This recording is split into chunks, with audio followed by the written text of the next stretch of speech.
This is ABC15 Mornings. Thanks for joining us on this Friday, 6 a.m. Nick Soletti here in studio. Kaylee O'Kelly, social distancing. In our newsroom this morning, we made it to the weekend, Kaylee. Yes, and it is a beautiful start to this Friday. Want to get you right over to Iris Hermosillo, who is also social distancing from home, with a look at this forecast. Good morning. Good morning. Looking pretty good out there and feeling pretty good as well. I told you Phoenix would cool another few degrees or so. We're down to 76 degrees now at Sky Harbor. This as of the top of the hour. We got 72 degrees in Chandler. It's 76 in Mesa as well. 74 in Glendale. And good morning to you in Goodyear. You're waking up to temperatures in the mid 70s too. The sun has been up for a little bit now since about 6:18. We've got those clear skies. This will likely be the coolest point in the day before those temperatures start to climb again. Upper 70s by 7 a.m. then into the low 80s by 8 o'clock. But the good news is today we won't see the 90s until closer to 11 a.m. So it's going to be a little bit of a slower warm up. And then we won't see the hundreds until about 3 to 4 o'clock as we're reaching that high. Today, 102 degrees. But it will get hotter here as we head into the weekend and especially next week. We'll talk about that Father's Day forecast in just a few minutes. Okay, Iris, thank you. In about an hour or so, we're going to get some new figures on the bushfire burning in the Tonto National Forest. The fire burning since last weekend and has torched nearly 115,000 acres. As we show you this is a live look this morning. Several towns do remain evacuated. You can see that smoke off in the distance. Controlled fires have been started as well to protect other communities. The Beeline Highway remains closed. The bushfire still just 5% contained. This weekend, coronavirus cases in Arizona are expected to jump over 45,000. Over the past few weeks, our state has become one of the nation's hot spots. Governor Doug Ducey has announced all employees at the governor's office must now wear a face mask. The same policy is also being implemented at the Department of Health Services. And wear a mask. And wear a mask. And wear a mask. And wear a mask. Wear a mask. We're all in the same. And as people prepare to enjoy the weekend, there is a statewide push to make sure you are responsible. The governor's office releasing a video with the help of local athletes to encourage you to wear a mask. This week, the governor announcing that local leaders will decide whether residents must wear that face mask. On Thursday, Avondale and Payson joined a running list of cities telling people to mask up. And this morning, the town of Gilbert is set to make its decision. ABC 15's Carla Navarrete joining us live there. Carla, you spoke with Mayor Jen Daniels about this. What is she saying? Well, she said a lot of things yesterday to us. Number one, she said this is probably the biggest decision that she's made in her 11 years here on the town council. She said these masks that we are wearing is causing such a polarizing effect on the community. So they're going to take it up this morning at 8 o'clock is when they will have an emergency meeting here, a town council meeting. Now, here are the 4 options the town will look at today. Option number one, doing nothing, leaving things as is. She says if that is the option that the council goes with, she's still going to be pushing for people to just do the right thing and wear a mask when out in public if they can. Now, the second option is requiring people to wear a mask when they come to town buildings such as pools, libraries, and of course, City Hall. Now, the third option is requiring people to wear masks when out in public, but no enforcement. And the fourth one is the same thing, but with enforcement, meaning that you could technically be asked to leave out of a place if you are not wearing a mask and observing that social distancing. Now, we asked Mayor Daniels which way is she leaning. She didn't really want to tell us that last night. She said she was going to think it through the night and be ready for this morning's meeting. Take a listen. This is probably the most difficult decision that I feel like I faced as a council member over the last 11 plus years. The reason being is not only are there really strong opinions, there is science that is going to prove either side, and that is making it all the more difficult. I think back to Now, we also asked the mayor exactly what she thought about Governor Ducey leaving it up to the cities to decide as opposed to enforcing a statewide statewide mandate. She said, it's definitely making it a little harder for her as the mayor and for other mayors to have to take on this issue. But she says Arizona is very different, very diverse. What you get here in the Metro Phoenix area is not necessarily what you're going to have out in these small rural communities throughout Arizona. So she says she's embracing this moment and taking it on. And again, at 8 o'clock this morning, in a little bit, about 2 hours, they will be taking on this issue here at the town of Gilbert. For now, reporting live, I'm Carla Navarrete, ABC 15 Arizona. Okay, Carla, thank you. And just to piggyback on what you're talking about, so far most city leaders here in the Valley are saying they will be requiring masks. Last night, the city of Chandler, though, did not make a decision. The council saying they're going to wait to hear what comes from this morning's special session from the County Board of Supervisors. In the meantime, let's talk about Tempe. That city has decided to put a plan in action today. Anywhere you go in Tempe, a mask must be worn, and that's from grocery stores to gyms. When you're out in public places, we're trying to take good care of our residents, the people who work here, the people who are visiting here, by asking them to wear a mask. Your mask protects me and my mask protects you. As for enforcement, lots of questions about that. The city is planning to educate anyone not wearing a mask before issuing any kind of citation. New government data gives a better picture of just how hard nursing homes have been hit by COVID-19. 95% of facilities have now reported case numbers and deaths compared to 80% earlier this month. An analysis from the Associated Press shows that nursing home residents account for nearly 1 in 10 U.S. cases. Now let's take a closer look at the numbers for care facilities here in Arizona. Mark Thompson is joining us with this. Mark, these numbers are concerning for families and the community. Yeah, absolutely, Nick. Good morning to you. And looking at the data, on average, for every facility in Arizona, 4 residents and staff members have been infected, and those death toll numbers, they are concerning as well. More than 180 residents have died and over 650 have contracted the virus. Those figures coming from the Centers for Medicare and Medicaid, and provides a clearer picture of the nursing home communities that have been hit the hardest. Now here's a list of the top 5 when it comes to resident cases. Sapphire of Tucson, a clear number 1 with 170 cases. The second is Providence Place at Glencroft, which is in Glendale. The third is Haven of Phoenix at 19th Avenue and Indian School, and you can see the rest there on your screen. The CEO of the Arizona Healthcare Association says that the handling of COVID has gotten better. Facilities are isolating cases faster, and he encourages relatives to ask tough questions before entrusting their loved one to a facility. You should always ask, how many COVID have you had? How many do you have right now? And what did you do? I mean, what was your game plan? They all have to have action plans. And employees have also been hit hard by the virus. In fact, more than 500 staff members have been infected and 2 have died. Reporting live this morning, Mark Thompson, ABC 15 Arizona. Back to you. All right, Mark, thank you. It is 6:07 and we are months now into this COVID-19 pandemic, and frontline workers continue to fight for our well-being. ABC 15 talking with one nurse who requested we not use her last name or the name of the hospital where she's working right now. But after working in the ICU for 2 decades, she says that she's never seen what she is experiencing right now. What kind of emotional toll is this taking on you and your colleagues? It hurts to see how hard we're trying, and sometimes it's not enough. I don't want to cry. I've seen some amazing people on my team break down, and we all understand, and we're all just there to try to help each other through it. You just want to hug her, right? I mean, my goodness. In a letter to her community posted on social media, her name is Deborah, and she says the virus is horrible. She also says we all need to be taking this very seriously.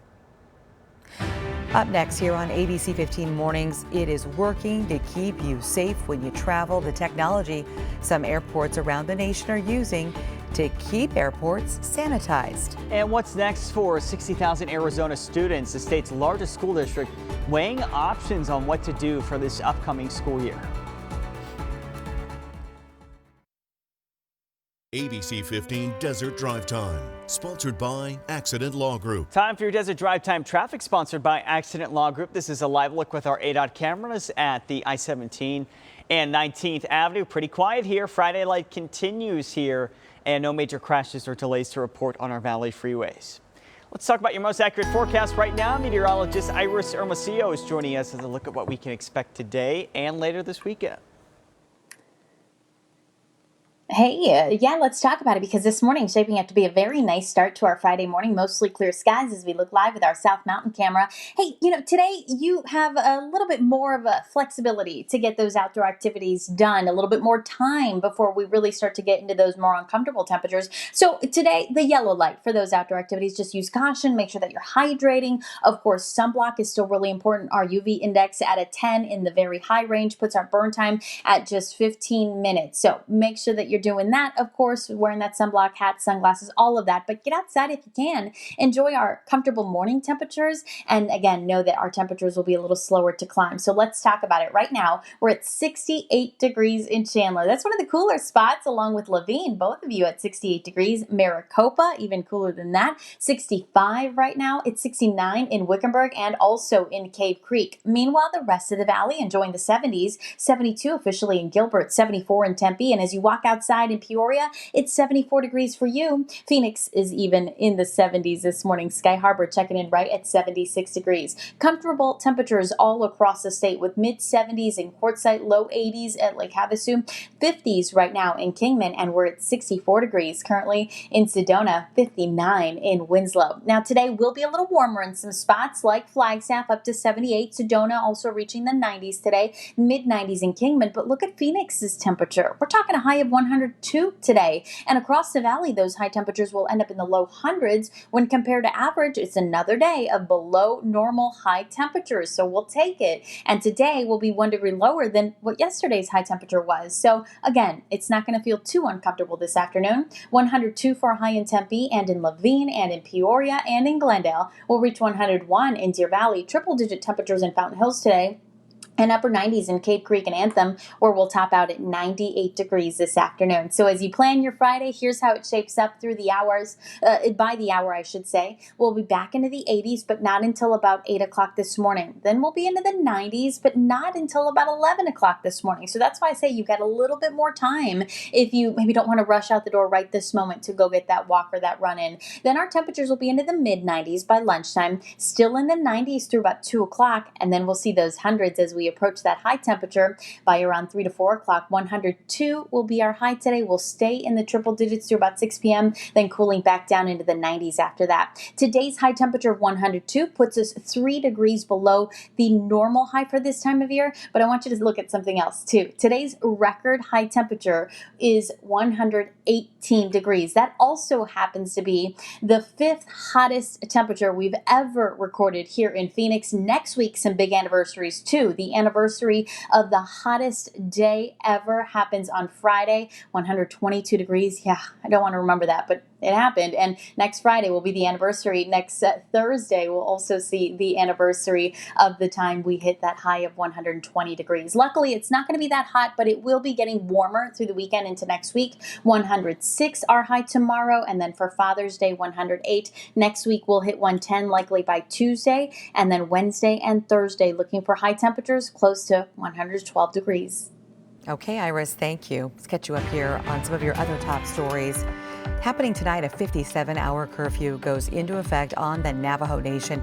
There hasn't been a curfew in 2 weeks, but since we are seeing a rise in confirmed COVID-19 cases, leaders on the nation deciding to implement this again. Happening tomorrow, the city of Tempe will reopen pools. For the moment, playgrounds and splash pads will remain closed, and officials do want you to remember the mask mandate. It will be in effect even at the pool, but obviously not while you're in the water.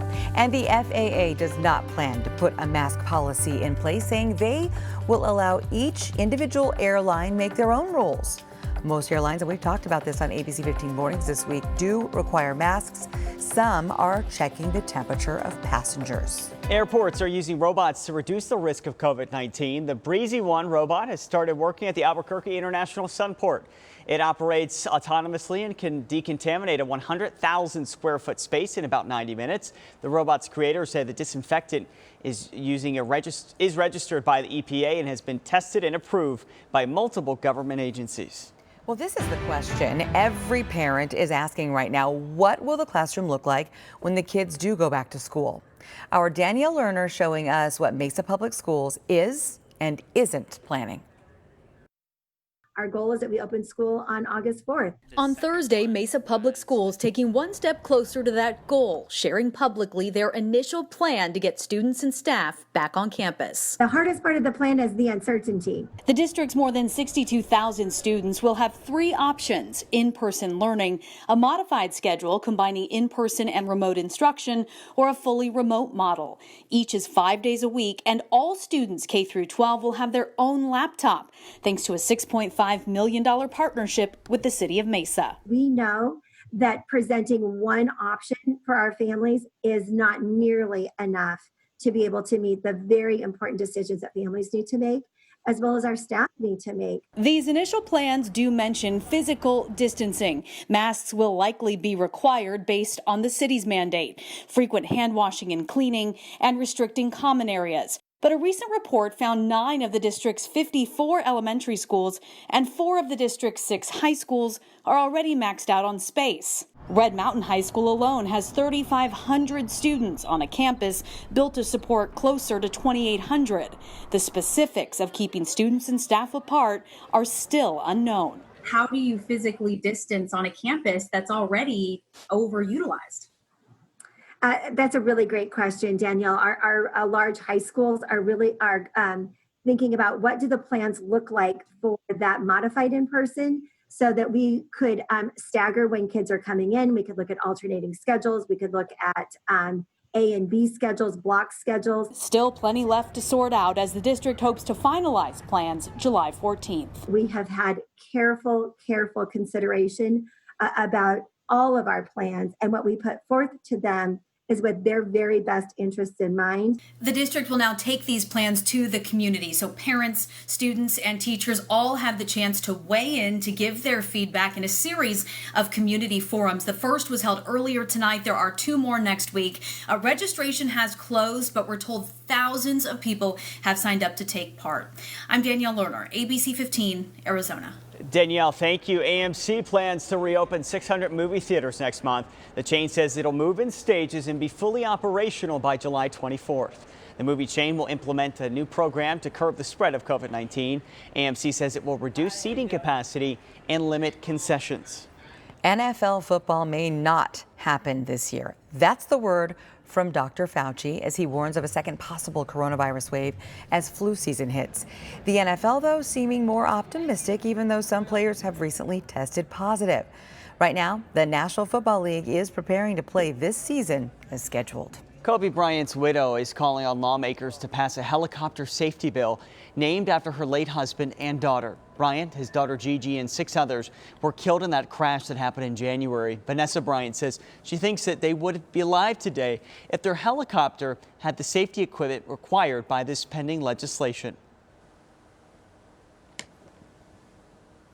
Well, it is Monsoon Awareness Week now that we are officially into the new season. Just a quick look back at Monsoon 2019, because it kind of turned into a non-soon, bringing very little rain to our state. In fact, it was the 5th driest monsoon on record for the valley. But we know that that is not always the case here as we go through the season. And often monsoon brings drenching rain that can lead to dangerous flash flooding within minutes. Flash flooding is the #1 thunderstorm-related killer, and most of those deaths happen in vehicles. So remember this as we go through the season. Turn around, don't drown, and don't drive through flooded roads or washes. As little as 6 inches of water can cause you to lose control of your car, and it only takes 1 to 2 feet of water to float your car or SUV. And our state's stupid motorist law could also mean that you end up paying big bucks if you go around a road closure and have to be rescued. It's a good reminder for us, Iris. Thank you. Still ahead, it's usually the most edible time of the year, but will Arizona Restaurant Week look? How will it look now? The changes you can expect in our We're Open Arizona segment. Plus, a Valley healthcare worker opening up about surviving the coronavirus. You'll hear his message for everyone this morning.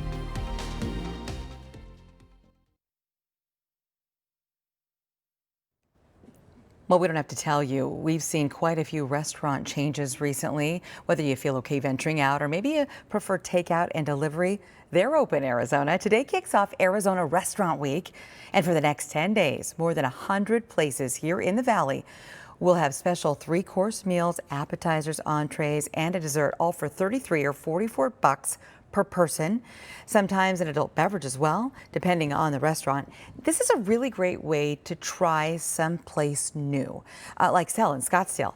They are more of a fine dining place and they do chef tasting menus, but for Arizona Restaurant Week, they are lowering the price.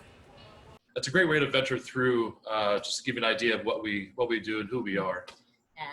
And in fact, all the items on that is also on our regular menu. So we didn't change the menu because we really wanted people to experience what we are about.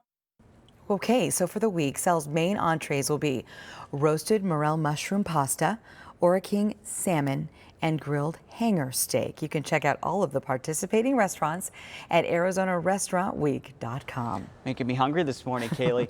Hey, a bus sitting in the middle of Alaska's wilderness that's drawn tourists for years now is gone.